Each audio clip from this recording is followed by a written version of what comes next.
Nice, good quality. Come on, take a look. Don't be afraid.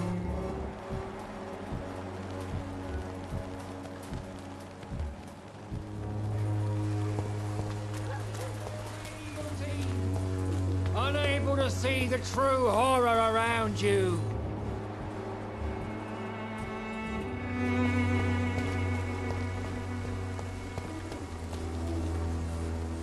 Excuse me, sir. Are you familiar with this part of town?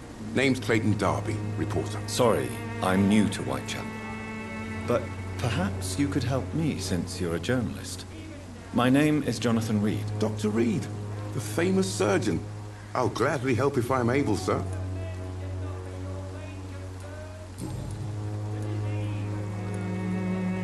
Have you any idea of the danger you face in these streets at night? I've had to run and hide more than once from frenzied mobs incensed by the fever. Do you think the flu is really responsible for this, Doctor? That science is unable to explain the facts doesn't mean there is no rational explanation. I confess, I share your point of view, Doctor. Why are the newspapers keeping silent about the Spanish influenza? It's as though none of you care. There's a war going on. People shouldn't be demoralized by news of deadly diseases. I served in France. Our top priority must be to put an end to this butchery.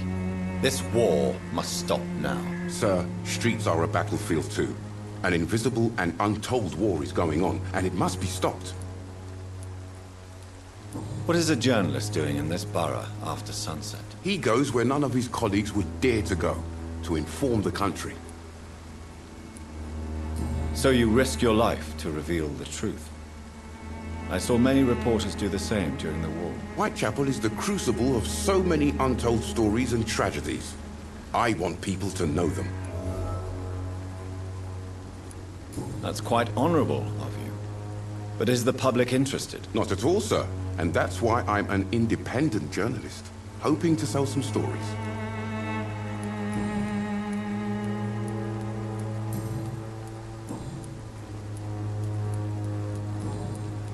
I heard you're investigating an underground medical dispensary in Whitechapel. What do you know about it? Not much, I'm afraid. They are wary of strangers, and I'm not really an acquaintance of theirs. Why do you care?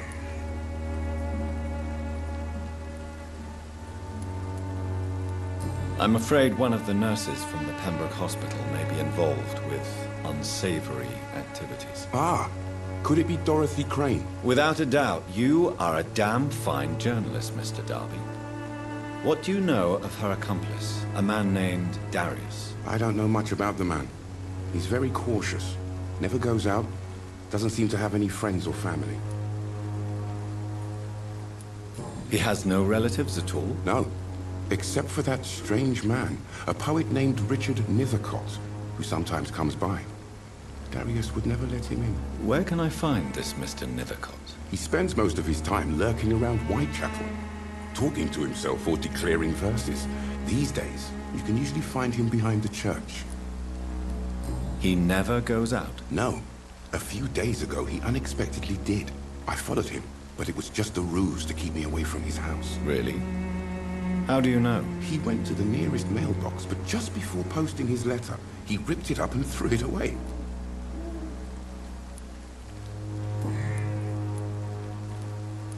Goodbye, Mr. Darby. Farewell.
some of us come to this Good evening, sir.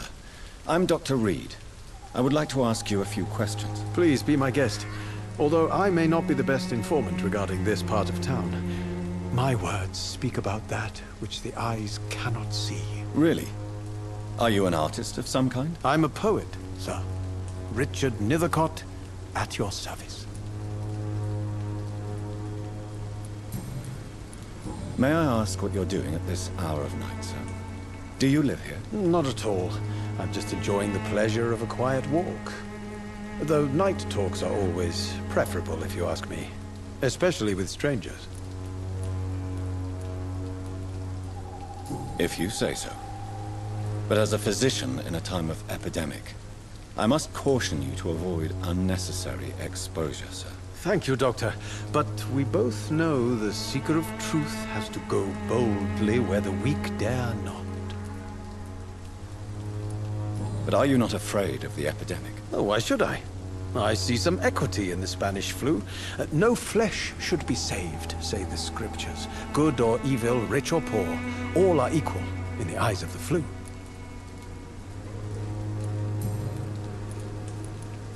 What are your thoughts on the terrible situation in this city? Terrible, you say? No.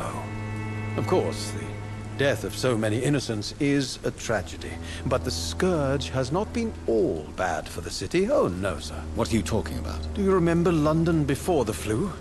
Noisy, cacophonic, quiet nowhere to be found. And now, listen to this oddly peaceful silence. Yes. The enjoyable silence of the grave. You have a unique perspective on the situation, I must admit. Most people fail to understand my perspective. I don't blame them. But how could I call myself a poet if I veiled my feelings? Are you aware that your life could be in danger in this part of town? But this is where I must be to feel the real beat of the city. I had to come, see it for myself, alone. If some misfortune came upon you, who would be here to help you? Well, you, for a start, my dear doctor. I understand your need for solitude, but it's not safe around here. I don't care. I don't have many friends, Doctor, and my family despises me.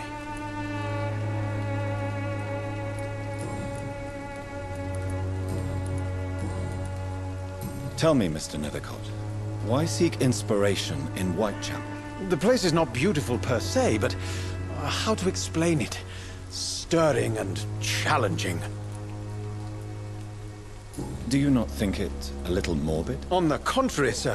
Whitechapel is full of life, full of beauty.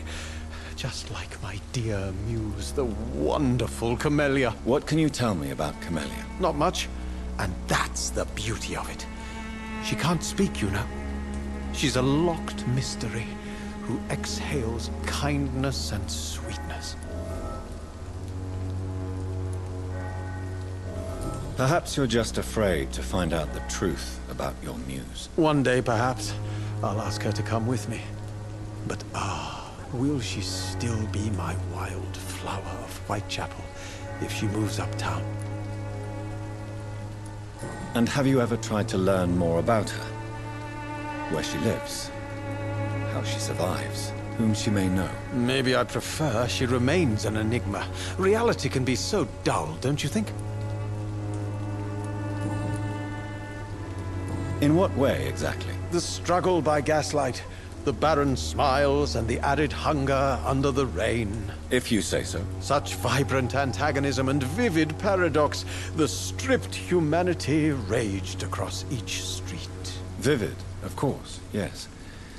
And what about the poignant distress? Oh yes, the poignant distress. You see what I mean, don't you? That's what I want to write about, and that's what Whitechapel is made of.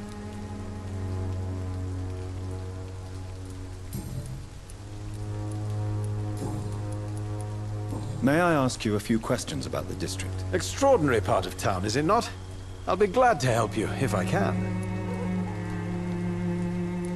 I'm looking for Dorothy Crane. A nurse who lives in this vicinity. Dorothy Crane. Oh, I love the name. The Crane of Whitechapel. Sounds very mysterious. But, sorry, no, never heard of her. What can you tell me about an old man called Darius? Darius Petrescu. Yes, I know him. At first, I thought he was only a small publisher. I invited him to publish my work, but his reaction was pretty clear. Not interested in your talent? Darius is an old political activist who takes delight in printing tracts and lampoons. Those communist activities only require mediocre writing skills.